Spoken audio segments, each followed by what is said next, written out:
sommes contre le contrôle technique. Alors, d'abord, il y a beaucoup de touristes ici. Est-ce qu'il y en a parmi vous qui comprennent le français? Bon, sinon, je m'en vais. Hein. Je parle pas anglais. Bien. Alors, pourquoi on est contre le contrôle technique? Tout simplement parce que sur un 2 roues motorisé, ça ne sert à rien. C'est juste une forme de raquette supplémentaire. Et on va nous faire payer un contrôle qui nous servira absolument à rien sur une moto. Pourquoi? Parce que dans les années 90, lorsque l'on a mis le contrôle technique pour les voitures, eh bien, il y avait 17% d'accidents dus au mauvais état des véhicules. Donc effectivement, il fallait s'en occuper. Mais aujourd'hui, pour les 2 roues motorisés, c'est 0,3% des accidents qui sont dus au mauvais état des véhicules. 0,3%. C'est-à-dire rien du tout. Et sur un 2 roues motorisé, pardon, ce qui est surtout important, c'est que de savoir, c'est que tous les organes de sécurité sont visibles à l'œil nu. C'est-à-dire qu'on n'a pas besoin d'un contrôleur professionnel pour faire ce qu'on fait nous tous les matins quand on prend notre 2 roues motorisé et on a une formation au permis de conduire pour ça, on fait le tour de notre moto et on sait exactement ce qui va ou ce qui ne va pas. Notamment sur un 2 roues motorisé, quand quelque chose ne va pas, eh ben, la sanction elle est immédiate. Nous n'avons que 2 roues. Pour certains, ils en ont 3 avec 2 kits à l'avant, mais ça ne change pas grand-chose.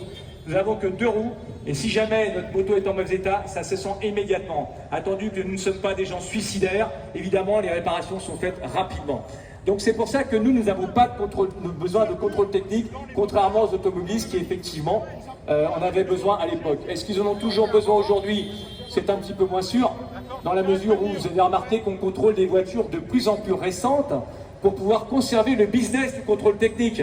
Il fut un temps, on les contrôlait tous les 4 ans, puis ça a été tous les 3 ans, puis c'est tous les 2 ans. Et maintenant, on contrôle des véhicules qui sont en parfait état, puisqu'ils sont extrêmement récents. Mais, encore une fois, ça c'est une question de gros sous. Et si les automobilistes ne bougent pas, on n'y peut rien. En tout cas, nous, usagers de roues motorisées, motards, scooteristes, on n'est pas là pour se faire inquiéter. Et c'est pour ça qu'on manifeste aujourd'hui. Alors, il faut savoir que l'État avait entendu notre doléance et on avait gagné le contrôle technique, c'est-à-dire que l'État avait dit « Ok, pas de contrôle technique pour les 2 roues motorisées, on entend vos arguments, vous avez raison ».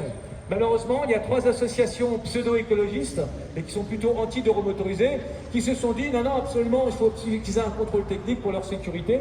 Donc, ils ont porté une procédure auprès du Conseil d'État, ils ont réussi à retourner le Conseil d'État, et le Conseil d'État a jugé sur une feuille blanche qu'il fallait un contrôle technique pour la sécurité des roues motorisées.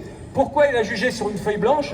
Tout simplement parce que comme le contrôle technique de roues motorisées n'existe pas en France, ils ont jugé sur un truc vide. Ils ne savaient pas sur quoi ils jugeaient. Est-ce que c'est bon, est-ce que c'est pas bon? Voilà. Et ça pose un vrai problème. Voilà. Bien chers amis touristes, parisiens, banlieusards, merci de nous avoir écoutés. On va vous remettre un petit peu de musique et puis on va repartir faire notre petit bout de chemin et nous finirons ce soir devant le Conseil d'État, comme d'habitude. Merci à toutes et à tous. Et bravo aux motards de se mobiliser en tout cas.